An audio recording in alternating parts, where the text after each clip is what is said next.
Sure. I'm Diana Willis, the director of the Carey Institute for Global Good Center for Learning and Practice. And what we're focused on is what I'll call improvement by design and helping those people who are in the field as practitioners in whatever practice they're doing. And right now we're focused on refugee educators improve their practice through practice-based learning. And we help others design their online or blended coursework. And so if you have a curriculum that you use offline to train teachers and you want to bring it online, we are here hopefully to help you. And we are in the process of developing a micro-credential for refugee educators, and hopefully we'll be announcing that soon. And we'll tell you more about that. So without further ado, I encourage you to go to our website, and Julie will probably post it in the chat. I'll turn it over to Julie to introduce Katie Zaniboni. Thanks, that's great. Thank you, Diana. Yeah, I'll post our website in just a moment. And Katie, thank you so much for hosting this webinar today. So it sounds like everybody knows Katie and has some personal experience with her. But Katie has been working in the Balkans for the past few years and has developed with a team of practitioners and volunteers and a variety of folks, stakeholders in that area, a dynamic resource that we're going to be looking at today that really is intended to support teachers in their practice. And as you were mentioning earlier, it's a crowdsourcing site. And so we're hoping that everybody will contribute to this work, and we'll be discussing the ways that we can do that today. Katie has a background not in education. Katie, remind me, your background is in civil engineering. Engineering. I was going to say engineering, and then it just wasn't computing early for me this morning. So she brings, she sort of brings that engineering mindset to this, which is great. And I think we'll probably notice that. I'm noticing it in the design and just the layout, sort of this really systemic and organized logical thinking around this work. So yeah, I appreciate that. With no further ado, we'll let you get started. Thank you so much again for sharing with us today. Great. Well, thank you so much for this opportunity. And on behalf of the Team Up to Teach team, I want to thank the Carey Institute and both of you for facilitating this. It really is a great opportunity for us to present our research, our solution to this problem we've identified, and to hear from everybody on what they think and how to improve on it. So I'll just jump right in. I'm going to share my screen, and it should bring you to a short slide presentation I'm going to do. So just to give you a little background, so you're right that I was in the Balkans. I lived in Sofia, Bulgaria for almost 4 years, and that's where I started volunteering at a refugee camp there. From that experience, we really started to look at the whole region and what organizations were doing to provide learning opportunities for displaced learners and students. So we really focus on this sort of transmigration part of displaced persons on the move. So they're really in transit. And in this particular case, it's the Balkan Peninsula. So Bulgaria, Serbia, and Greece. And Katie, slightly... I'm sorry to interrupt. Can you zoom out? We're seeing just a little bit of your screen. Oh, can I zoom out? Yeah. Is that what everyone else is seeing too? Let's see at the top, Julie, where it says view options. Are you at fit to window? Oh, no, I wasn't. Thank you. That was my mistake. Sorry, Katie. So am I okay? Yeah. Is everybody seeing it, the image okay? Yeah. Okay. Okay. Thanks, Diana. Sorry about that. That's okay. So what I'll just give you the background of the research that we did, that it was all based on, and we'll go from there. So if we give you our research in a nutshell, most of our research was done in the field through co-creation sessions and interviews. So we organized 10 co-creation sessions across the region in Bulgaria, Serbia, and Greece. Through that, we engaged about 130 teachers from 40 different organizations. And these organizations ranged from small grassroots to larger NGOs. And they offered everything from early years all the way up to adult language learning courses. So it really covered everything that was being offered for non-formal education in camps and out of camps in urban settings. In addition to that, we also conducted lots of interviews, over 60 interviews with teachers in the field, their students, program directors that were responsible for those programs that were being offered, as well as academics, experts in the field, and trainers that have gone into the field to conduct trainings for these teachers on the front line. And with all of that, we of course visited classrooms and did classroom observations, both in urban centers and camp settings. And that's always eye-opening to see the learning in action. From this, we kind of walked away with three sort of major findings. One was that teachers were looking for support beyond their one-off trainings that were typically offered to them in this context. We also found that teachers were completely unaware of what else was going on around them. They didn't know their teaching peers, and they didn't regularly reach out for support for one another. And this was, we've come to find, due to lack of time and resources in this context. And then we also found that the resources that they were using really didn't adequately address the context that they were finding themselves in. And the resources that they did find turned out not to be very practical for use in the field. So to summarize, we identified our problem as, number one, there were limited resources that really captured the unique situation of these particular learners in transit, that the already overworked teachers in this situation spent lots of time tailoring the resources to meet their students' needs.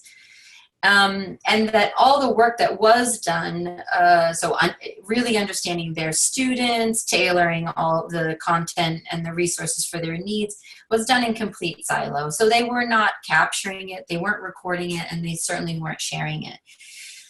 So we realized that a lot of creative work that was being done by educators on the front line in the classrooms were just being completely lost. It wasn't being shared.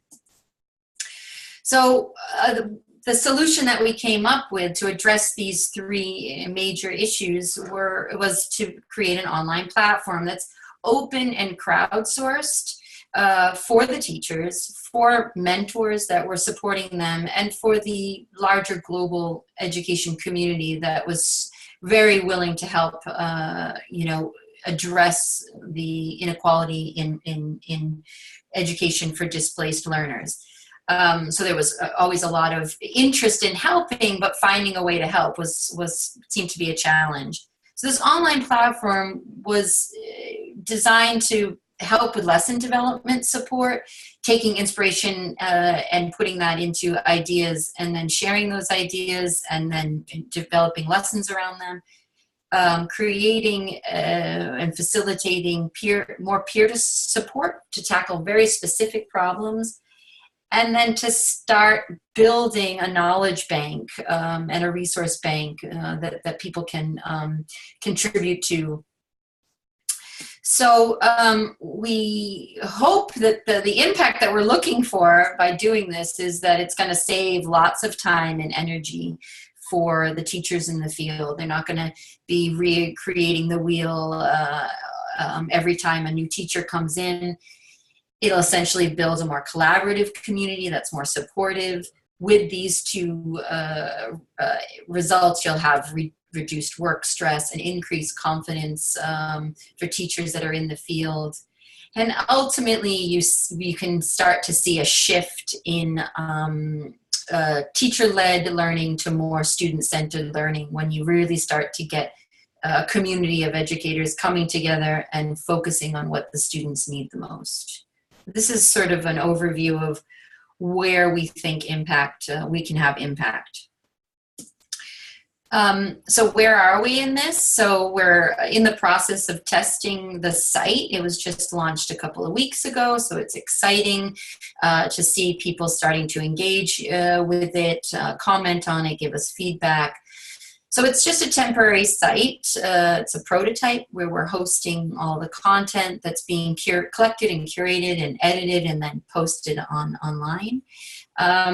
We're also starting to set up these small circles of lesson observing and learning circles in the field. So there's this online, offline component to the overall learning that goes on in these communities. And so we're testing that now, getting small groups of teachers together to meet up face-to-face, talk about lessons, observe each other's lessons. We're also doing networking and outreach and communication to engage as many organizations as we can to contribute to this body of work, this collective knowledge. And then finally, once we do the testing, which is started about a month ago or a couple weeks ago, and we'll go through the end of the summer, we'll look at the data and we'll see where we're at. And from there, we're hoping that we're seeing that this is creating the impact that we're looking for, and that we'll be looking for additional partnerships to help develop the next iteration of the platform, and also helping us curate more content for the site. I think that pretty much covers it. So I'm just going to stop there in case there are any immediate questions that I can address based on sort of the background of the idea, and then I'll hop into sharing the platform with you. So should I stop sharing or am I okay, Julie? I think it's okay, yeah. Okay. So if anyone has any questions, was it clear? Were there any questions? I have one question. When you talked about setting up your small lesson observing and learning circles, are you doing that just in one location in particular, or where are those occurring? So we're going to start, all the testing that we're doing is really primarily happening in Athens. We can certainly curate content from anywhere in the world, but any face-to-face work is being currently done in Athens. Okay. Yeah. Yeah. Katie, Okay. I was curious, you mentioned that teachers were finding resources that they had to really customize for their context.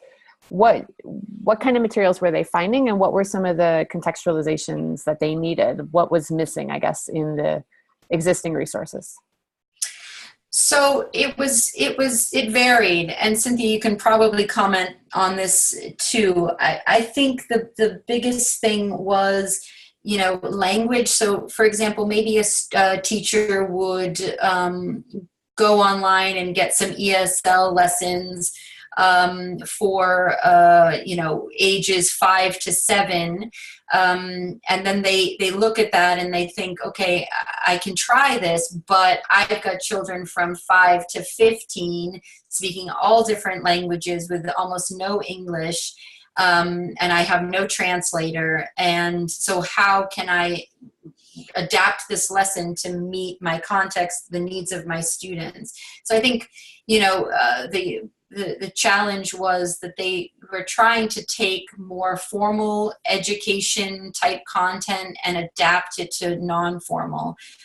So classes that were optional were for communities in transit, so you didn't know who would show up, when they would show up, and so that was always a challenge. So really putting into the lesson all of the stuff you need to know in classroom management. So if you were to read a more formal lesson plan, it almost assumes that you have that background of, grade 4, this is what, the learning level is at that grade level. But in this context, you don't know what you're going to get and where the children are at. And also, addressing trauma and trauma-informed care, you don't necessarily see sprinkled all over more formal education resources. So can you think of anything to add, Cynthia, if that covers it? No, I think the only thing I would add is that, for example, in my particular case, I really struggled also to find available content that was made public in the internet, for example, for particular lessons. So if I was looking for something for the ABC, I would really have to struggle and go through Pinterest and then maybe Google Images, and then not all the resources are public, of course. So it would also make me repeat a lot of the lessons, because sometimes the materials I had weren't enough. As you were saying, you prepare a lesson for a certain level, but you always had to have a backup and always had to be prepared to be adaptable and to kind of tone down the lesson or made it a little bit more difficult for more advanced students. So it was definitely a challenge to source all my materials all the time. Because, so I also find this very useful with the platform, that maybe for teachers or volunteers as myself, informal educators, would be easier to access quality materials without having to pay for them or spend hours searching the internet as well. Yeah. Mm-hmm. Thank you both. Yeah, that's helpful. Oh, my sister's joined. You see. So I guess I'll just then show the platform now. So this is the opening page. And from this page, you can see here all the different things you can do on the platform. I'll just jump right in to find organizations. And Anna, this is what I was saying, that we're really just testing it in Athens. So if you see here, you have over 65 organizations in and around Athens that provide non-formal education to displaced learners. And so that's a lot. And so we're hoping that we can get these organizations to collaborate on this platform. So this is just an idea to say, okay, you might want to see if there's a particular organization and what they're doing. You might want to see who's working with children in this space and be able to locate them. You can also search by classes. So maybe you're an organization or an educator that works with, I don't know, we can pick any of these computer skills. And so now you want to see who's working with developing a program for computer skills in the city. And then you can see, well, there might be a few right next to us, actually. We also mapped other services because almost every organization in non-formal education offers something else. So they may offer legal advice. They may do referrals. They may offer breakfast, lunch, or dinner to their students. They may have a child-friendly space that they offer for the parents that are coming to learn a language or a particular skill. Anything like daycare, food, a free shop, interpretation, the legal services. So we found that a lot of these organizations were providing other things in addition to developing skills for their beneficiaries. So the idea here is really just for people in Athens to get an idea of who's doing what, where, and how. And we're hoping that this helps facilitate further collaboration. Katie, I have a question. Yeah. Can you go back for a minute to the Sure. screen? At some point in the future, is there a plan for a place where people can talk about what they did or how they used it, or I don't want to say rate because I don't like that, but some way to give feedback on the application of the lesson? Yeah, so we'll go into the knowledge bank now, but this is just to give people an overview. I'm a big fan of maps, so I kind of like to put people in a place in the world of who's doing what, and also that you can see here just the sheer proximity of everybody. I mean, here you've got 10 people within a block radius of everybody. It's crazy. So it's also helpful for people that are also looking for, people to work together. That's the idea. So when you've maybe found some colleagues that you'll reach out to, but now we're looking about how are we going to share what we're doing, how we're doing it, and what we're learning with our students by testing out learning experiences together. So here is our collective knowledge bank. You have basically 3 things you can do. You can share something, you can test an idea and borrow an idea from somebody else, test it, and then you can give feedback on how let's see if I can how it went and build on that collective knowledge. So basically, you can also access it up here. You can you can share, borrow, and improve. So if we go to share our knowledge, these are just 3 templates that we created with teachers in the field. This was a tricky activity because trying to standardize this context is extremely difficult. So these were developed over the course of 2 co-creation sessions that we did with teachers in Athens. It was really interesting to hear some wanted it very prescribed, others wanted it very open. So we tried to find a happy medium to guide the teacher or the facilitator in sharing what they did with their students. So this is basically the 3 templates we came up with. One's just a lesson and a one-off activity. One could be a project or a workshop. Like there was a storytelling workshop that was uploaded. There was a running club that was developed, and that was put under sort of a project template. And this is the steps to it. These steps are also shown on the template. So you would just go here, decide you want to upload something, and then click on which template you want to use, and then you can follow these 3 steps. You can make a copy of this template, rename it, fill out the attribution copyright form, and then email us the file and 1 image, and then we'll upload it into the bank. This is just to help people to remind themselves of how not to violate copyright laws, and then they can now go into their lesson once they've copied this. So you can make a copy, you can rename it, so we can say Lowlands, Amsterdam, knitting, I don't know. And then this would be used as a template now to now add in everything. So you could easily follow this and fill in your details. We try to guide you. So what do we mean by context? We want you to set the scene. Where did this learning happen? Give us as many details about your students, their ages, their background. Was there anything unique or interesting? What made you come up with this? Was it a need that was identified in the community? And then go into the details of the lesson. What were your learning goals? What materials did you use, if any? And then the flow of the lesson. So you had a warm up, making them feel safe and welcome. Then you went, and as you can put in your images here. You can follow along, and then this really is trying, as you can see here in capital red letters, we really want you to show how you did it, not just what you did, but how you did it, and how did you know that it was working? Where was your check-in with your students? And then a simple closing. How did you close off and set the stage for further learning? So really simple. And then we wanted, did any other ideas pop in your head while you were doing it that you didn't get a chance to do? What were your observations and your reflections and your troubleshooting?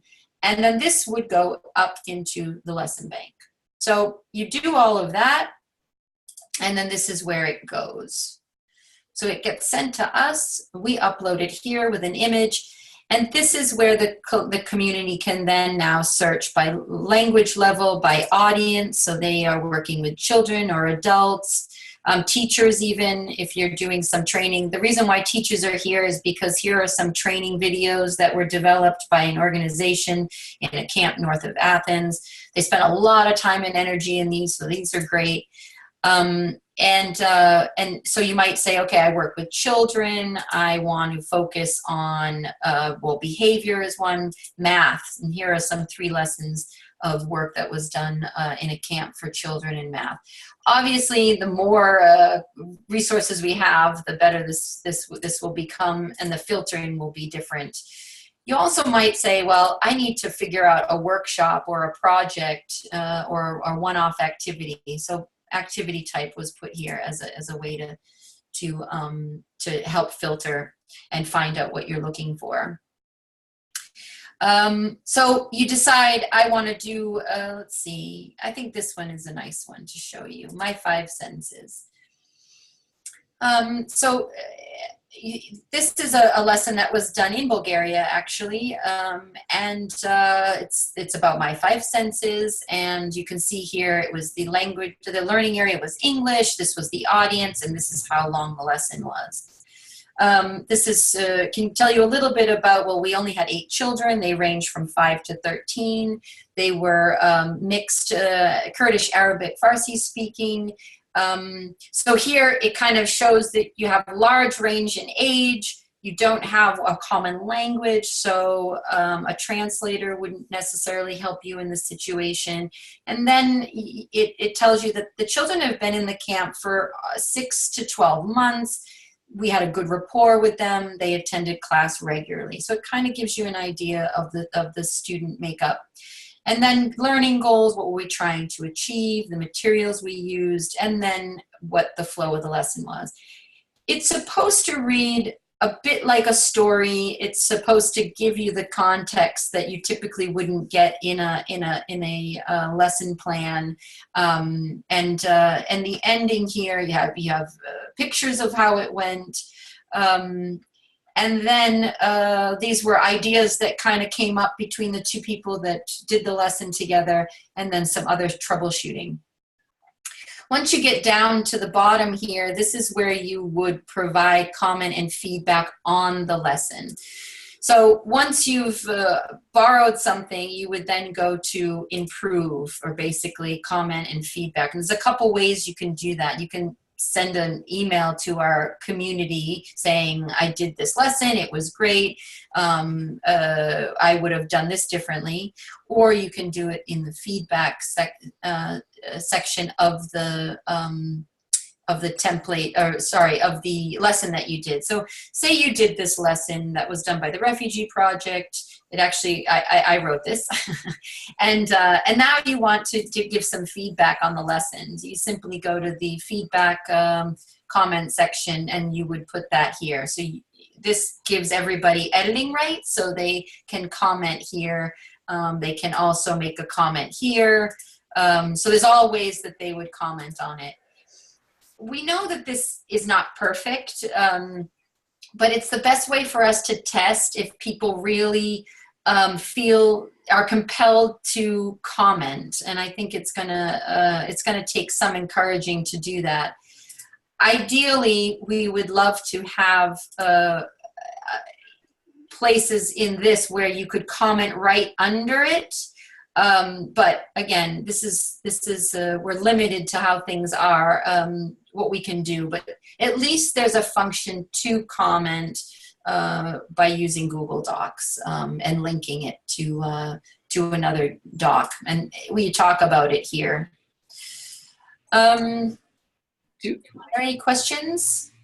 Yeah. Can you hear me? Yeah. Oh, it's your sister. Hi.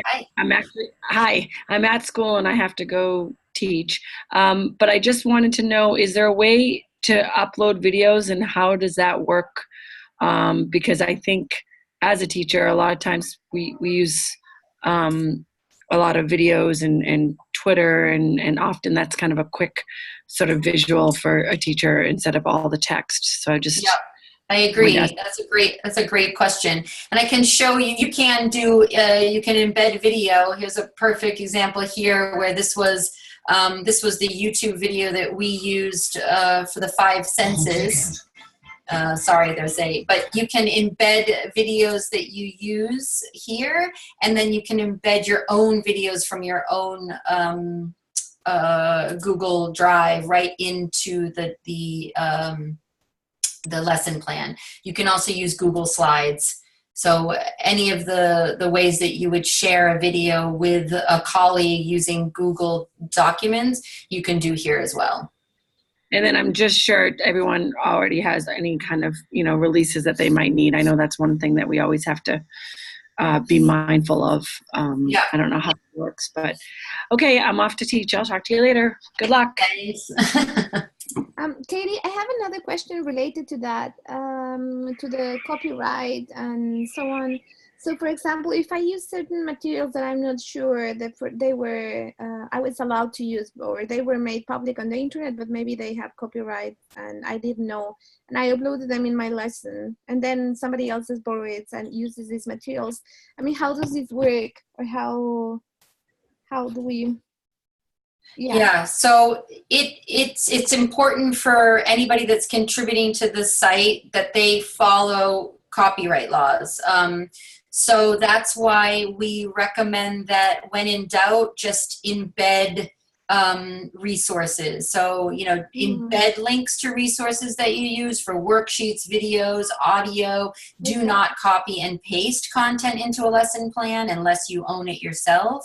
And then, so that's probably the easiest way to avoid any copyright issues is by embedding a link, because then that keeps the copyright to the source of the content that you used. We also think that we should continue to keep the copyright of all the work that's being shared, and that's why you would fill out this attribution form. So when you upload a lesson, we want to, we can't see it here, but we would want you to specify how you want your copyright to go. So on this particular one, you basically have to tell us, if you go down, so basically the author of the lesson, then the lesson title, and it's all being licensed under a Creative Commons Attribution 4.0. So that's a good question, and I think we had a video actually here, and it looks like it's been taken out, that talks a little bit about copyright and how it's important to sort of keep embedding links rather than copying and pasting. Okay, and I guess that all the links that one embeds in the lessons should be available openly so people can use them as well, no? Or because I was thinking sometimes I use resources that were paid off because somebody, I don't know, my mentor had a link for the library, and then I can link that, but then people wouldn't be able to use this resource as I did, for example. Yeah. Yeah, that you couldn't do, exactly. So, and usually it'll say this cannot be copied and shared. I'm not sure how, like, you mean like on like a paid site where you got access to something and downloaded it? Yeah, exactly. Or for example, yeah, exactly. It's especially with the mentors that maybe they had access to bigger libraries, and we sometimes use their resources. And we built a lesson based on these resources, and then maybe I want to share them because I thought they were great. Yeah. But then I can upload this like as a lesson here then. Yeah, Diana, do you have any thoughts on that? This is tricky. This has to be hashed out. It's true that's a lot of what happens, is that content is shared on a mentoring basis or a level basis, but once it goes up onto an open platform, you can't share it like that. Oh, you're on mute, I think.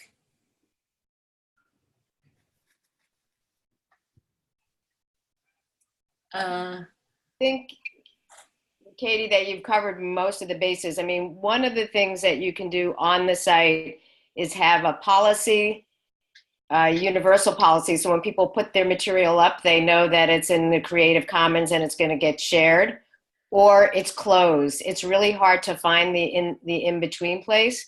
But what I would recommend strongly is Creative Commons has great technical assistance on this front. And we've had some conversations with them, and I think they can give you great guidance, templates, and policies on the sharing of content. Yeah, it's true. And they have chapters all over the world. I actually met with the chapter here in Amsterdam to really understand Creative Commons and what attribution we wanted to license this under. And that would be really interesting. But it's true. I mean, Cynthia, you would always have to go to the original source and ask for permission. Okay. You can almost guarantee that will be okay if you provide a link versus copying, pasting a worksheet or something that you embed. But if something's paid, like someone has to pay for it, then that's different. And usually you can't have a link until you like log in and show that you've paid, that kind of thing. So by linking things is always the best way to do that, by embedding a link. It is very complicated though in this, where we're all trying to share material from very small nuggets, like an exercise I did in the class that I invented, to something larger. And one of the issues you're hitting on is there are a lot of for-profit companies who are also in the space who adapt materials that are developed by teachers, and then they repurpose them and sell them for profit. And that all gets very tricky. So it's a really good question and a really hard one. And I guess, like I was saying, I have found it's like an either or. Either you're signing on for, open sharing, or you're closing, because the in-between space is tough. But I am not an expert in that.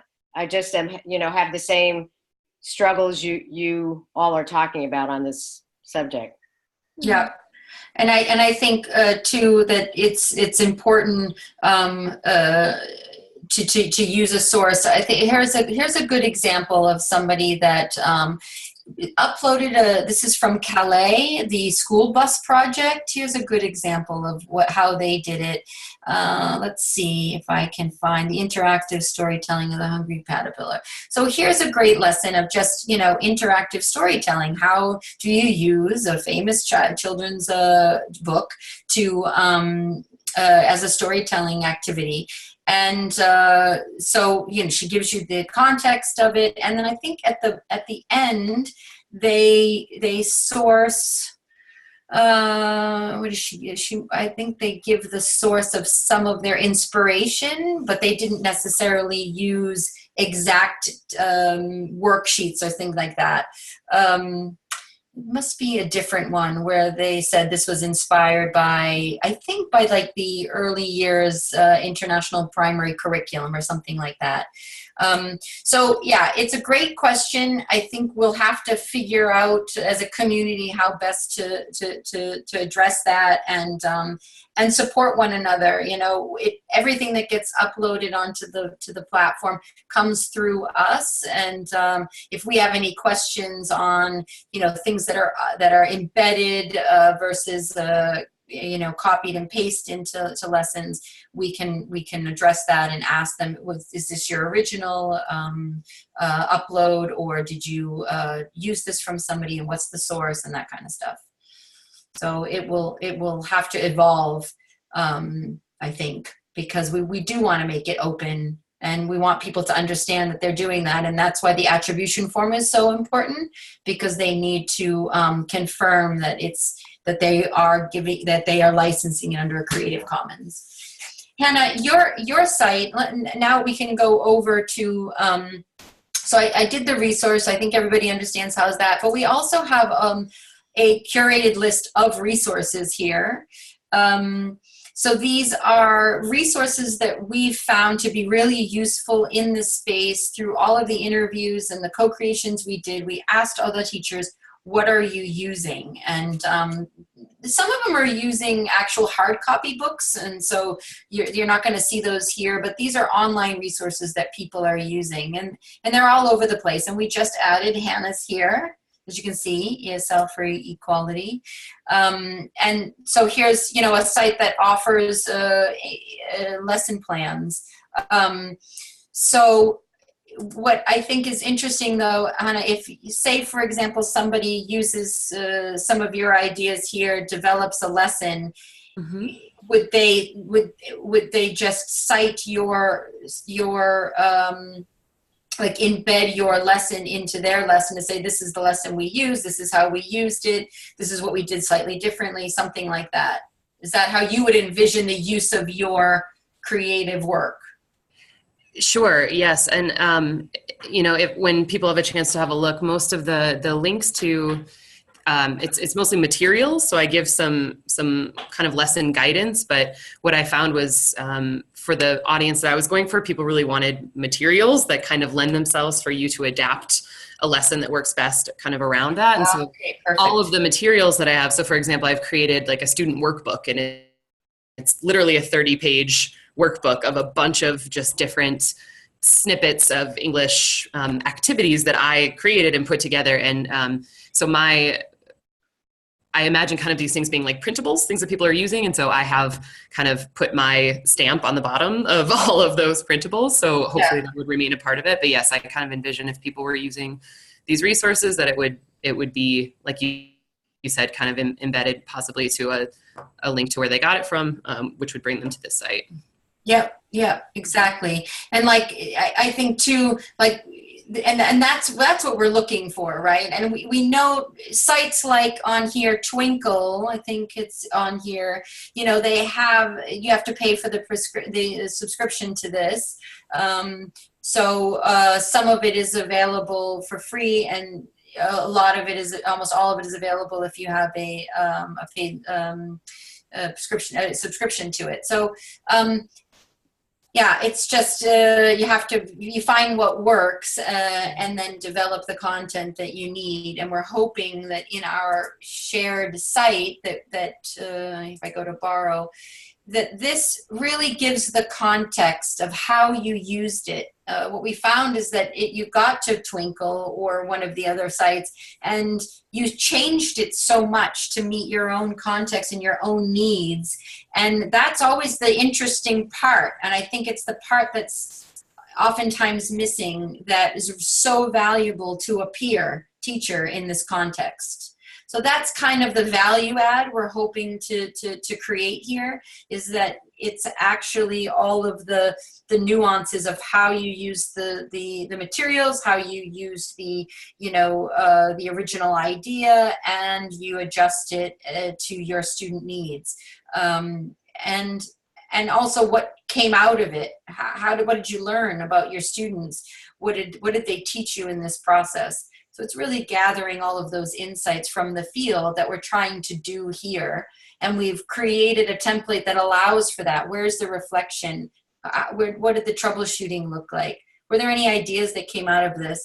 This is a fun one. I love this idea. It's a creative mapping project that was done in Thessaloniki, down in Lesbos.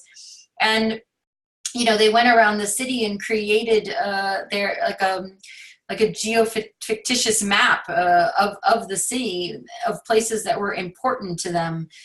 So it was a really great activity that this woman came up with on her own and tested it. And I thought it was a really great thing to share, to just even give people the idea of, oh, we could do that. That could be something we do. So that's the idea. And then the resource part, as I said, is really to let people know that there's so much already out there that they can look into. There's Busy Teacher. This is very, very popular for worksheets. Also, Teachers Pay Teachers people use. Of course, Khan Academy for videos. Here's TES, which is one of the largest education resource hubs in the UK. They've created an education resource, refugee education hub.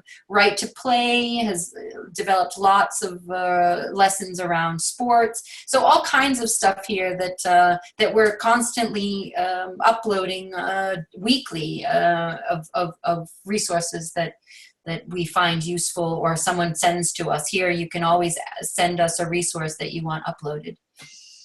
And then finally, this is just some frequently asked questions, things that people ask us often. And then finally, there's just a small little write-up about us, who's supporting us, and then a little bit about the co-creation. So here you can actually see all of the comments and ideas that came out of the co-creations. We had 3 major categories.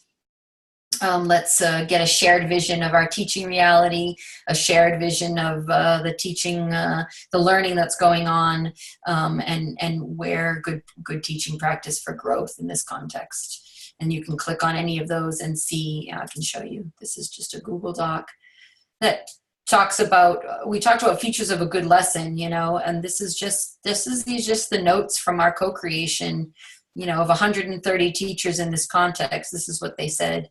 We wanted it to be really transparent so that people can just look at it and kind of get a sense of what these discussions look like.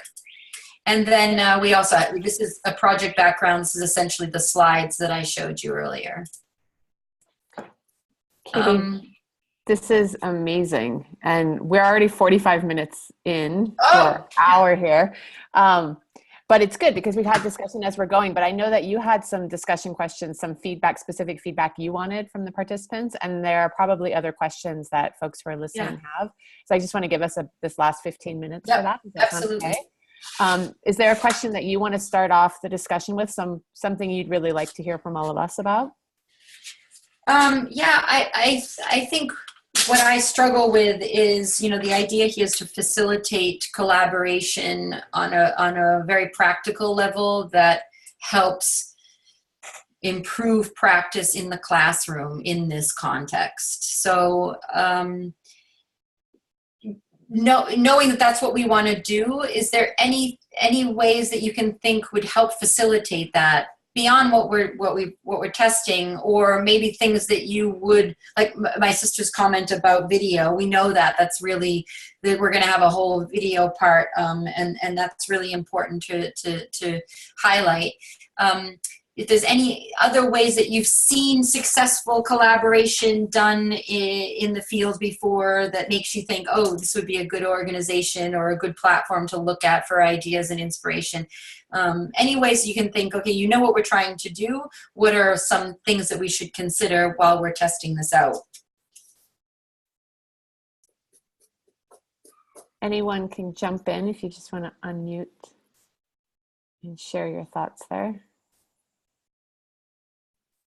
This is sort of related to your sister's comment about the video stuff. I think the background that I'm coming from, I made a really concerted effort to create curriculum that could be usable without any technology. And I think that that's something also to not shy away from. I know a lot of the push with education now is utilizing technology in all these new forms, which is totally great. But I think if you want something like this to be able to really be bubbled out, which I think it has a great capacity to, I think it's great to think of maybe having a filtering option too, where people can choose like no technology or limited technology, just because when I was researching in the creation of this curriculum, which was written for refugee camps across sub-Saharan Africa, I was given the guidelines of no technology, expect no technology. So the most that we could think of was having a printable that maybe could be laminated so you could reuse it from, you know, group after group.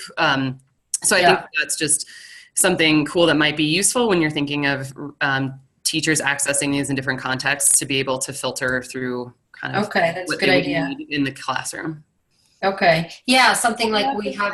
That's what we hear a lot of also. Mm-hmm. And we're thinking about it in terms of an app or the ability to use offline. But you're also making me think, Hannah, you know, sort of a almost like some kind of qualifying, which is no tech, low tech, high tech. Mm-hmm. So, you know, low tech is like there's no internet connection. Forget about it.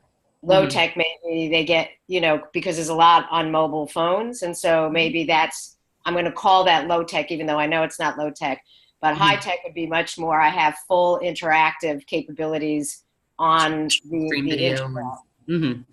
But it made me think of another thing, which goes to the technology part and to what Katie's sister said, who will never have a name. She'll only be Katie's sister from now on. Carlin, sorry. But and I know a lot of teachers use Instagram kinds of things for this, but here's when in the template you have this, so tell me how I did it, you know, exactly, not what I did, but how I did it. But if there can be a way that I visit you, or on video, we visit each other's classroom and I see you using it and you see me doing it. And then there's a way for me to comment, to add to that. Here's me doing it. You can comment on it. Here's how I did it. So you begin to have a more interactive. Another possibility, I'm just throwing these things out there, is for people who are working in a particular area to form small teams where they meet on one of these, like, okay, we're going to meet once a week, or we're going to do something where we're going to talk about what we did and we're going to share what we did, whether it's a meetup face-to-face, so just giving them more pathways to collaboratively experiencing both the content and the application. Yeah, that's great. I forgot to mention here, we're going to develop a mentoring program. This is coming soon, as you can see here. But this is the idea here, where you may be an organization that is looking for a particular experience that you need help with, maybe psychosocial support, maybe math, primary education. I just threw these in here. This is just an example only. And then you might say, okay, well, we want to know what's being offered in our region. And then here you would have the number of mentors. And then you could email this group of mentors to say, hey, we're in Greece, and would you be interested in either meeting us or talking with us about your experience? So that's kind of the idea here, is allowing people virtually to engage and share their expertise, and being able to find each other, essentially. Great. And related to that, Katie, I'm wondering, looking at the national education sort of priorities within those regions, and maybe the mentor sort of monitoring what are the standards that we're driving towards within this region, and somehow linking those to the lessons, to the activities that are available. I mean, the teacher may or may not, the facilitator may or may not do that themselves, but that could be something the mentor or the cohort, when they meet regularly, is checking in with, just to make sure that things are accessible within that region for those regional priorities. It makes it easier, I think, for a classroom teacher to justify when they're working in really complex contexts. That's a great idea. Yeah. Okay. That's all. These are all really, really great comments. I'm back. Oh, I wanted to know if there's been any successful collaboration platforms that people have seen that I just may have missed in my research. So I would say there are many, many collaboration platforms. And my advice is to focus first on the nature of the collaboration and the processes you want to use, because you can use lots of different things, whether it's, Google Hangouts or whatever. But what happens very often is we get really sidetracked into the technology. And right now there's so much stuff. I mean, you can use Skype, there's so many easy things to do. So I think the first thing is the prototype of what is the collaboration that you want to do. Because, for example, if collaborative writing is not the same as collaborative video editing, is not the same as collaborative reflective practice. So I really think before you go there, there's probably right in your, Katie, from an easy point of view, if you had up on the top link there, even Google Groups for the moment, where you have, up there. Oh yeah. And you just this is our Google group here. Then what you do in the group, that from a collaboration point of view, you have the technical tools. What you need to help people do is, that template you have, that beautiful template you have for the lesson, you create a similar template for the collaboration. So what is the team objective? What's the discussion? Who's the facilitator? How often do they meet? All of sort of the ways in which the collaboration will work. And almost anything will do if you have a good structure that's as aligned and as beautiful as your lesson template. Okay. Yeah. Yeah, you're talking about, well, any type of small cohorts that get together to collaborate on a particular thing, which we'll also be looking into doing, and then having them get together in these small sort of observing learning circles face to face. I forgot to talk about the community part here. Yeah, I think the way you want to think about it, or at least the way I think about it, is it's the types of collaboration, whether we're co-writing or we're helping each other, we're reflecting on practice. And then another sort of pyramid is it collaborating, sort of me and you two teachers working together and looking at each other's classrooms. So small, from teams to groups to entire organizations to the world. And then the materials you want to share. So there are different, it's like a menu. Yeah. So if I'm a small group and I want to do, if I'm a team and I just want to have a conversation, maybe I could just do that in Skype or an email. So start with what you want. And also from your experience now working with the teachers on the lessons, which level is the most important to them right now?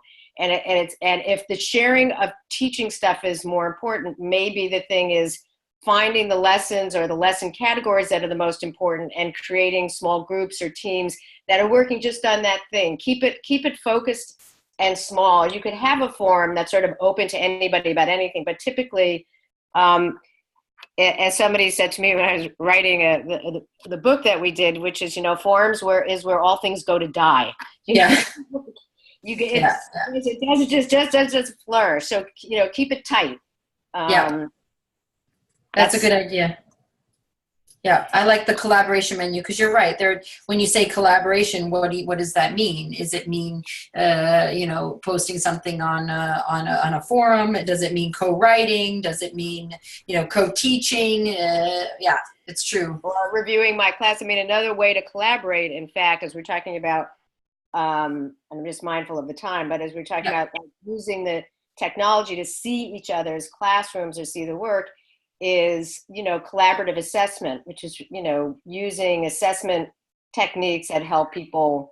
And that's another conversation which we may have a webinar on, is doing formative assessments for this kind of work and what tools are available to us for formative assessments.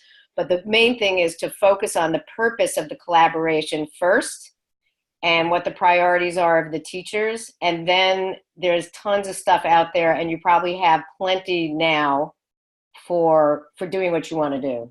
Yeah, that's a good point. Yeah, no, that's a good point.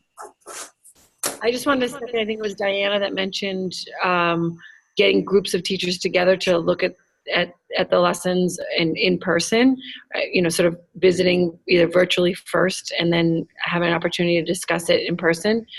I think that if with the mapping, if that's helpful, I believe as an educator that talking through lessons or talking about what worked and what didn't sometimes is really, really helpful, especially if other people have done the same lesson. So I cannot emphasize enough, if you can do that virtually or in person, that's really helpful. We essentially do that every week as teachers. We get together on Friday afternoon collaborative time, and we basically go through the week and what worked and what didn't. So that connectivity for your volunteers and your volunteer teachers is a critical component. Yeah, no, it's true. Just adding on to Carlin's point about that is, this is going pretty advanced, but when you do that, when you have the teachers debriefing like that, and they say, well, so like, here are the 3 takeaways we had from the week, and you have on this menu that you have here, sort of collaborative learning, you have the key points. So in this lesson, this group, this was their 3 takeaways. Then you really start to have a dynamic. We used it in this context. We debriefed on this date. This is the highlights. But when you get to that, I call it sort of event journalism. You need to have an editor, somebody who's really doing that. But then that gives life even more from your small group. So now you've gone from the individual teacher, I use this thing, this is what happened. I meet with other teachers, I debrief, I talk about what happened. Now I distill that, and here are the 3 lessons, and I share it to a larger group, and then this cycle starts again. They do the same thing, they share their lessons, and it becomes a very dynamic learning cycle. Yeah, that's the idea that we want to do in the field, and model that for organizations because a lot of the organizations that we talk with, some of them have these debriefings with their teachers, and every one of them says this is so important. Some of them struggle with it because of time. You know, some of these organizations run from like 2 in the afternoon till 9 o'clock at night, all on the weekends. They're really filling in wherever the formal education isn't. So the children might be going to school in the morning, then a lot of these organizations will start in the afternoon and then go through the evening. Yeah, some of them just struggle with time and also facilitation. They know they need to get together, they know that it's helpful, but they don't necessarily know how to facilitate it. So modeling that, I think, is going to be a big part of setting up these circles and getting people together to start this process. So yeah, that's all really, really helpful. Thank Katie, you. do you want to post your email again? You had it on the slide, I think, on your last slide, so that just make sure everybody has it and we can follow up with you, because there's obviously a lot more to discuss. Yeah. We are at the close of the webinar. I know that one of your priorities is to get this out and get this shared, since it is a crowdsourcing site. And so if all of us can do that, that'll be great, and start sharing materials, posting things. And then this issue around collaboration, what successful collaboration looks like, is really critical. And any resources folks want to share with Katie around that, we can have a continued collective discussion on that issue as well. The School Reform Initiative has some great protocols for collaboration that I'll send along to you, Katie. Okay, perfect. And if everybody would also kind of take that on, I think we can move that work forward. Are there any burning last thoughts, Katie, that you have for us, or a question or a task you want to leave us with as we wrap up here? No, I just want to thank everybody for taking the time to listen and engage and give your thoughts. I'm going to stop sharing here. That it was just really, really helpful, actually, to talk it through and get people's feedback, immediate thoughts and feedback on the idea and the site. So thanks to everybody for joining. Thank you so much. This was awesome. Thank you. Yeah, thank you, Katie, very much for this work. Thanks everybody for joining. I see Eileen from hi. It's nice to see you. Thanks for coming. Yeah, it was great. I was a little bit late, but it's good to see you, Katie. This was wonderful. It's amazing how developed it's come along. Yeah, thanks. Yeah, absolutely. Congratulations. Anything that I can do to help, even though I'm not in the context, I'd be happy to help you with. Yeah, thank you very much. We'll be in touch. I'm in Kuwait. Okay. Great. And this has been, oh, go ahead. No, we met at a conference in Beirut. She also heard the initial idea very early on. And so it's developed quite a bit. Great to see it come to fruition. Yeah. This has been recorded, so I'll be sending the recording. Everybody will have access to that, so you can share it with your colleagues, and we'll follow up. Katie, thank you for all of your work, and thank you for your time today. Great. Thank you. Nice Thanks, to meet everybody. you all. Bye. Thank you. Bye. Thanks, everyone. Bye.